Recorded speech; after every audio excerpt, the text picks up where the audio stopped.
3 days had passed. Light had come. The sky had formed. The earth had risen from the waters. And life, green, breathing, growing life now covered the land. But something was missing. If you had stood on that newly formed earth and looked up at the sky, you would have seen only light. Constant, unchanging, eternal light. Beautiful, yes, but without rhythm, without measure, without time. There was no sunrise to mark the beginning of a day, no sunset to signal rest, no stars to guide the wanderer, no moon to pull the tides. The earth was ready, but the heavens were empty. And God looked at this blank canvas above and prepared to paint. On the fourth day, God spoke again. Let there be lights in the vault of the sky to separate the day from the night, and let them serve as signs to mark sacred times and days and years. Signs, sacred times, days and years. This wasn't just about light anymore. This was about time. This was about rhythm and season and order. This was about giving creation a heartbeat. And so God made 2 great lights. The greater light, to govern the day. The lesser light, to govern the night. We call them the sun and the moon. But imagine seeing them for the first time. The sun blazing, fierce, life-giving rising over the eastern horizon. Not gradually, like we're used to, but sudden, intentional, appointed, warmth flooding the earth for the first time. Colors deepening, shadows forming, the sky turning blue as sunlight scattered through the atmosphere. And then, as the sun made its journey across the heavens, evening came, and with it, the moon, pale, gentle, reflective, a softer light for the darkness, not to erase the night, but to companion it, to remind the world that even in darkness, there is light. But God didn't stop there, because after He set the sun and moon in their places, He made the stars. The Bible says it almost casually. He also made the stars. 4 words, as if it were an afterthought.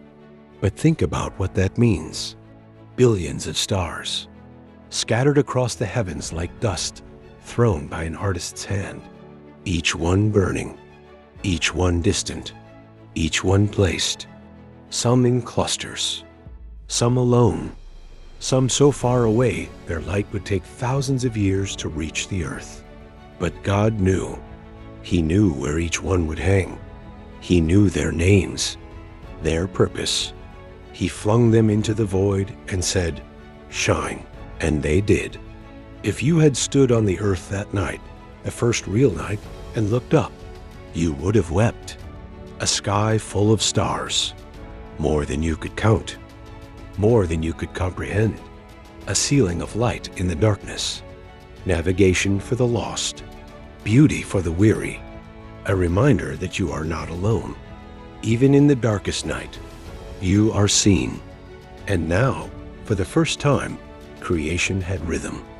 Morning and evening, day and night, seasons that would come and go, times to plant, times to harvest, times to rest, times to work. The sun marked the days, the moon marked the months, the stars marked the years. Time had begun, not because God needed it. He exists outside of time, beyond it, but we would need it. The creatures He was about to create, the ones who would walk and swim and fly, they would need rhythm. They would need to know when to wake, when to sleep, when to migrate, when to return. And humanity, still 2 days away from existence, would need it even more. We would need calendars and clocks. We would need to mark moments, remember anniversaries, celebrate sacred days. We would need to know that time moves forward, that there is a beginning and an end, that every day is a gift. God built that into the fabric of creation, not as a constraint, as a kindness. And then came the 5th day. The earth was set. The heavens were filled, but the seas and skies were silent, empty, waiting. And God said, "Let the water teem with living creatures, and let birds fly above the earth across the vault of the sky." And creation exploded. The seas, once dark and formless, suddenly came alive.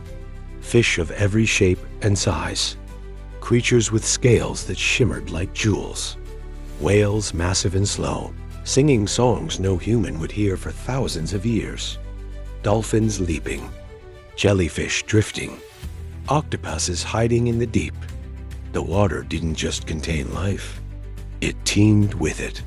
Everywhere you looked, motion, color, sound, and above, the sky filled with wings.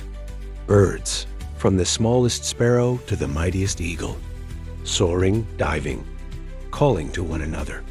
Flocks moving in perfect harmony, like a living river in the sky. The earth had been silent. Now it was singing. The oceans roared with life. The skies echoed with the cries of 10,000 species. And God looked at it all, the seas teeming, the birds flying, and he blessed them. He said, "Be fruitful and increase in number.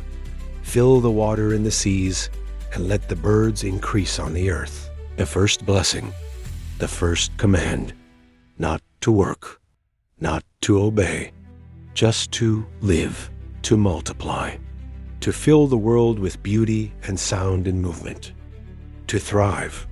And I think about that blessing, how God didn't create the fish and then say, "Now figure it out." He blessed them first. He empowered them, equipped them, set them free to flourish.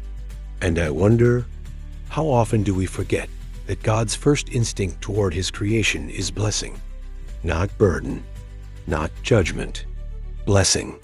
He looks at what he's made and says, "Live, grow, thrive, fill the world with your beauty." That was true for the fish.